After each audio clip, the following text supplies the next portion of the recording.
विप्रधेनु सुर संत हितलिन्न मनुज अवतार निधिक छान माया गुण गोपाल। भगवान इस धराधाम के संकट को हरण करने के लिए अवतार धारण करके आए। जब भगवान का अवतार हुआ सुन करके दासियां दौड़ करके गई और सुने से सुरतना परम प्रिय पाए।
राजा के घर में, दशरथ राजा के घर में जब पुत्र की जन्म हुई, अवतार हुआ, रानियां दौड़ करके राजा के पास गए। राजा सुन करके उठने को तैयार नहीं हुए। राजा बैठे हैं, सुन करके अचंभित हो गए कि चौथे पन में मेरे घर में संतान उत्पत्ति हुई है। बड़ी आनंद की बात है। आनंदित होकर के राजा हर्षित होकर के उठने नहीं सक रहे हैं और उठ करके खड़े होने नहीं सक रहे हैं।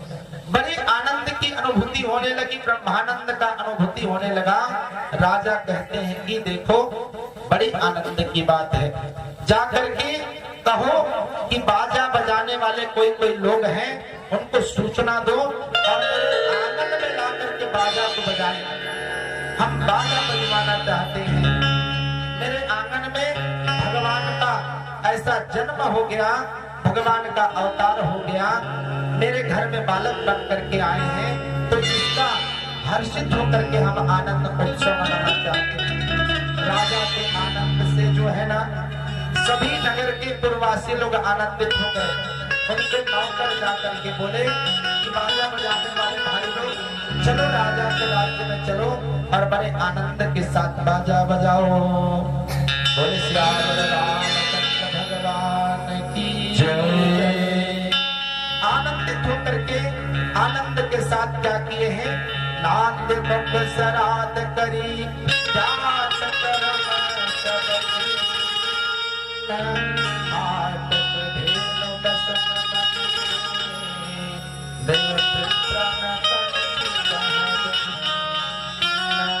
बोलो श्याम रामचंद्र भगवान की जय। राजा जब पुत्र को प्राप्त करके बड़े आनंदित हो गए और उनके नांदी मुख श्राद्ध इत्यादि कर्म को किए। जैसे ही करने के बाद अनेक प्रकार के धेनु, गाय और वस्त्र दान दक्षिणा देने लगे। सभी को जितना हो सका अपने हाथ से दक्षिणा प्रदान करने लगे, दान करने लगे, लुटाने लगे। राजा चलिए ध्वज पताका तोरण तोर छावा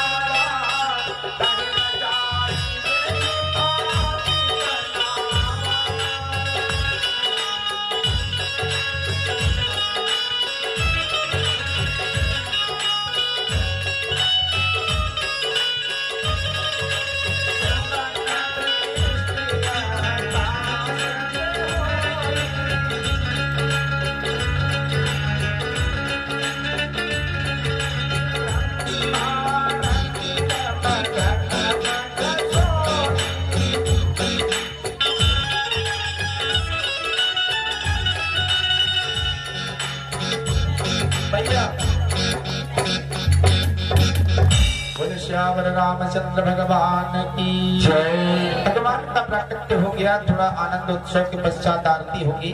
जितने श्रद्धालु भक्त जन है कदा भी बैठ करके ही प्रसाद लेकर के जाएंगे। बड़े आनंद की वर्षा होने वाली है। बोले श्यावर रामचंद्र भगवान की जय। जल्दी ही भगवान का आरती करेंगे, हो सके तो समय निकाल करके बैठिए। और जब भगवान का अवतार हुआ, राजा आनंद के साथ आनंद उत्सव मनाने लगे। कुछ समय बीतने के पश्चात केकई का और सुमित्रा के दो पुत्र भी जन्म लेते हैं। जैसे जैसे कहां की आवाज आने लगी, राजा बड़े आनंदित हो गए। कहते हैं कि मेरे घर में चार पुत्र हो गया। आज चारों पुत्र बड़े सुंदर थे, सुंदर सुशील दिखने लगे। देख करके अवध नगरी में चारों तरफ जितने प्रवासी से सभी आनंदित हो गए। चारों तरफ उत्सव का माहौल बना और राजा के नगर में ध्वज पताका इत्यादि चारों तरफ लगने लगे। आनंद उत्सव मनने लगा और गुरु महाराज को जाकर के वशिष्ठ जी महाराज को बुला करके लाए और भगवान का चारों भाइयों का नामकरण संस्कार हुआ। बड़े भैया जो थे प्रभु सीता रामचंद्र जी, उनको देख करके गुरु महाराज ने उनका नामकरण किया। बड़े भैया का नाम राम रखा और उनके छोटे भाई का नाम भरत रखा और तीसरे भाई का नाम लखन और चौथे शत्रुघ्न रखा। ऐसे उनके नामकरण हुए। जैसे नामकरण संस्कार संपन्न हो गया, आनंद के साथ नगर के समस्त प्रवासी आनंदित हो गए। भगवान की जन्म की बधाइयां लेकर के बड़े आनंद के साथ बधाई हो कहते कहते राजा के राज्य में दौड़ दौड़ करके आने लगे। 5 मिनट बधाई के 2-3 हो जाए, फिर आरती होगी। बोले श्यावर रामचंद्र भगवान की। अरे साधारण मनुष्य का जन्म हो जाता है तब तो कितने आनंद उत्सव मनाते हैं कि नहीं? मनाते हैं। लेकिन हमारे इस आंगन में तो भगवान का अवतार होने वाला है। भगवान का प्राकट्य हम लोगों ने करा लिया। भगवान जब आनंद के साथ अयोध्या नगरी में अवतार धारण किए हुए के आए होंगे, उस समय आनंद कितना ज्यादा वर्षा हुआ होगा। वहां के आनंद की कोई हम बखान नहीं कर सकते। बाबा पूज्यपाद गोस्वामी तुलसीदास जी महाराज कहते हैं कि उस समय के आनंद की तो बात ही कुछ अलग थी। देव समाज पूरे आनंदित थे, सकल लोक में आनंद ही आनंद था। तो चलिए हम भी आनंद की प्राप्ति करें। भगवान के बधाई गीत गा करके हम भी आनंद को प्राप्त कर लें। बोले श्यावर रामचंद्र भगवान की जय। नगर के प्रवासी बधाई हो कहते कहते आप पहुंचे। कहते हैं कि देखो राजन, आपके घर में 4 पुत्र हुए हैं, हमें तो बधाई देनी पड़ेगी। बधाई दिए बिना हम जाने वाले नहीं हैं। जन्मे हैं राम रघुरैया, प्रगटे हैं राम रघुरैया, अवधपुर में बाजे बधैया।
बाजे अवध में बधाई जन्म लिहले रघुराई बाजे अवध में बधाई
बोले श्यावर रामचंद्र भगवान की आज के आनंद की चारों भैया की भक्तर भगवान की